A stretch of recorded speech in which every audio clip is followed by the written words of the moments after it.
All right, thank you for staying with us. It's time for us to move on to the next part of the show and still talking about the Olympic Games. But I think I should just quickly update you with the results of the games that we talked about at the beginning. Let me just quickly get you up to speed with happenings with the CAF Champions League. Let me break the sad news that the game is over and it ended Zamalek winning by a long goal. They held on to the 1-0 lead and the game has ended 1-0 in favor of Zamalek. Guys, let's pause. Let's keep the Olympics on one side very briefly and talk about this. The implication is simple. Yeah. Iba is out.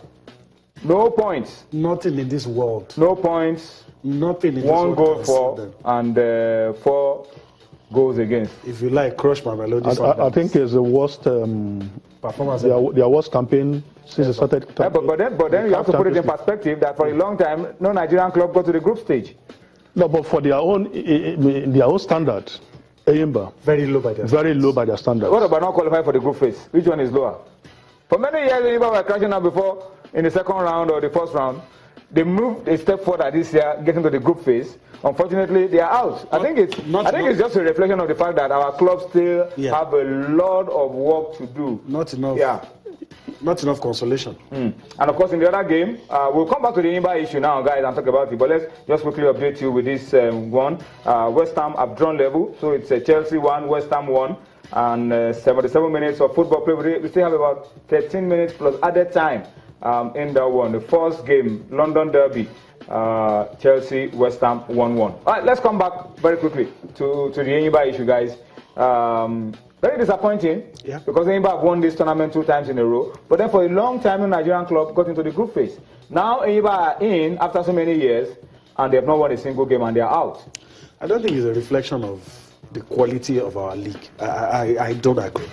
I always go back to him and I agree with what he said. I think it's poor management. I think sometimes we don't really grasp the enormity of the campaign on the continent. I think we're so used to how we run, how we do what we do here in the local league, and sometimes it can get to your head. I mean, on the continent, there's no forgiveness. I mean, once you don't start very well, they couldn't just recover from that bad start, plain and simple.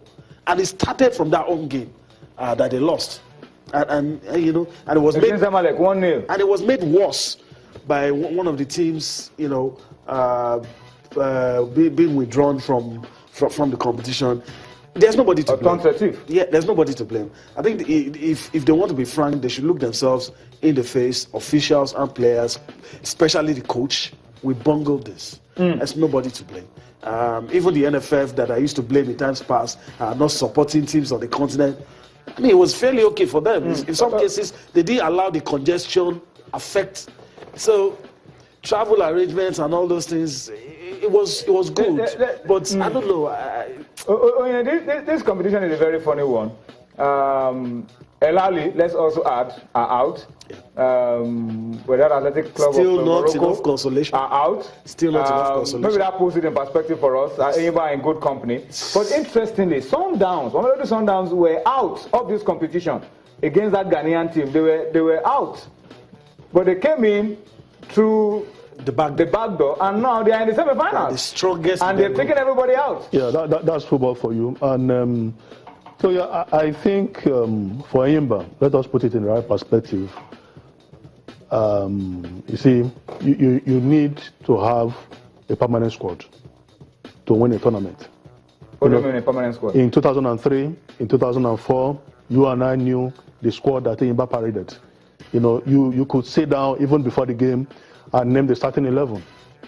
1 or 2 players, 2, 3, could come in. Like in 2004, when it was time to play, go on penalties, Ayenuba will come in. But this team, there was a settled squad. Settled with this team right from when we went to Uganda. The team because it's a new manager. No, kept on changing. And it's a new manager. You can't win a tournament, like trial and error. Look at the team list today. I saw Femi Olubayo for the first time to him. Oladapo, I beg your pardon. Olufemi. For the first time, I'm saying it.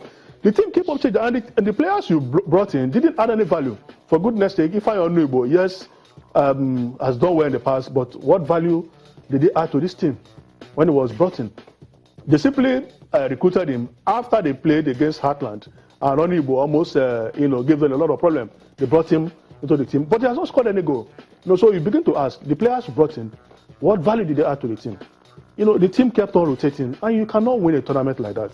The players need to bond, they need unity, they need to understand themselves better, but they have not done that. So I think the coach should be blamed. So well, now have to face the league. Maybe a chance to still get something from the season. They now have to come back on the continent. They have one more game to play against Mamelodi Sundowns. Formality match. It's just a dead rubber. Sundowns have won the group. Zamalek have finished second in the group. So they just have to play and try to get back onto the continent next time and maybe see if they can have some stability. And I hope that the carryover is talking about does not follow them to the league. There has to be stability. We've seen them lose some games. At some point when we thought they were going to consolidate, having 1 or 2 matches, they just keep messing it up. And I hope it doesn't follow them. Most of us, for sentimental reasons, like Enyimba to be the team on the continent because you feel that they have a structure. But how all of this is, like I said, the officials too, one way or the other, will have their blames. But stability is key. And once you're not stable, there's no room for improvement. So I don't know. I'm just hoping the coach will be able to put his finger on what went wrong and say, this is what I want to do, without the players that are not good. There's no use having a large squad if they're just not good enough. No, if we begin to talk about the team, I think we'll take the whole day. There's a lot of question about Umfaundo. Umfaundo came in, when they started, he was not using Umfaundo. Umfaundo came in against the team from Burundi. He scored. He was almost the top scorer. Scored the 3 goals in the that qualified them against whatever happened, we don't know. He dropped him. And since that time, the team has not been scoring. So why will you drop a striker that is scoring? I always like to play the devil's advocate that you are not in the team, you do not understand the team better than the coach. This was an Umfaundo who scored 3 goals against Etoile in Port Harcourt that helped them get into the group phase. And so if the coach is became quiet, then there could be something wrong. But he's in this squad. But he's in the squad, but not starting. Not starting. That's the correct impression. I've been told that Wydad Athletic Club of Casablanca, WAC, qualified for the next round.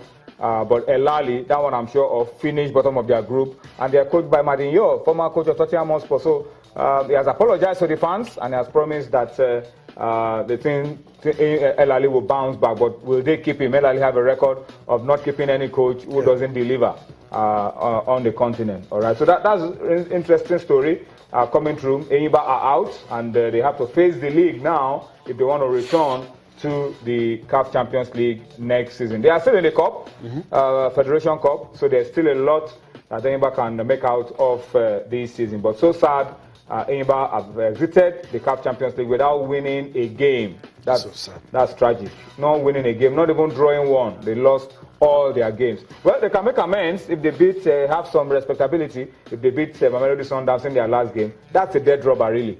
So we'll wait to see what happens at the end of the day. All right, let's move very quickly and talk about domestic football. Still talking domestic football, but let's go on this break. The NPFL, Nigeria Professional Football League All-Stars, went on a tour of Spain, La Liga World Tour. They played 3 games, they scored in all the games, they lost all the games.